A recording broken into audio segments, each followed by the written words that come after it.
But God's withdrawal to heaven brought to mankind more than misfortune. It also brought death.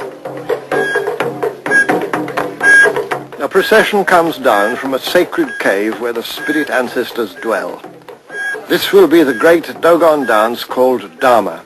It'll be a dance about death, but just as in the Bible, even more about life after death.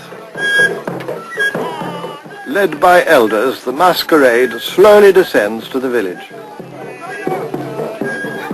Like other intensely religious peoples, the Dogon believe that death need be nothing final.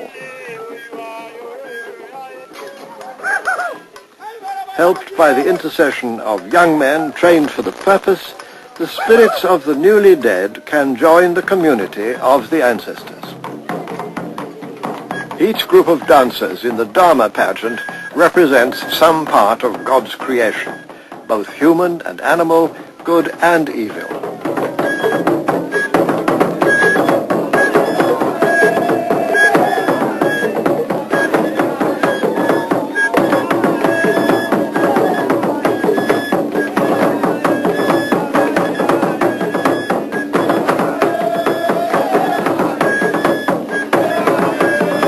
So the Dharma, again like all great dance festivals in traditional Africa, is also a celebration of this people's history, of their homage to distant ancestors who first mastered this mountain country and taught them, as they believe, how best to live in it.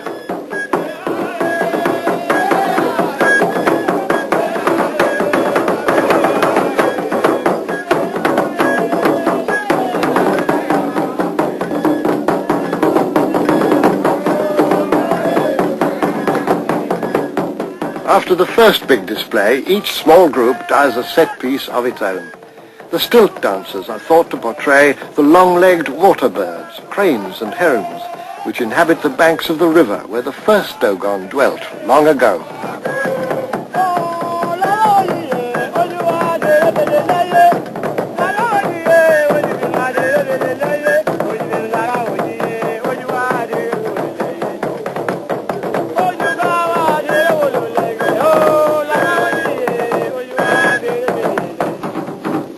The tall mask, called many-storied house, has to bow to the 4 points of the compass before leaving the arena. The mask is carried upright in the dancer's teeth.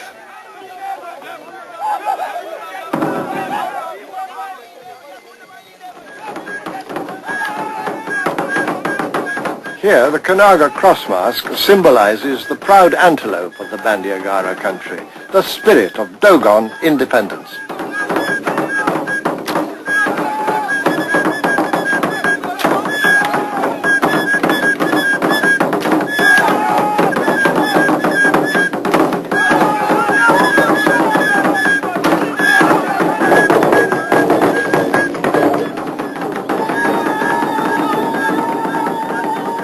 In this great dance, as in some others of the same spectacular vigor, Africa evokes a time of reconciliation after the sorrow of death, and celebrates a joyful promise for the future.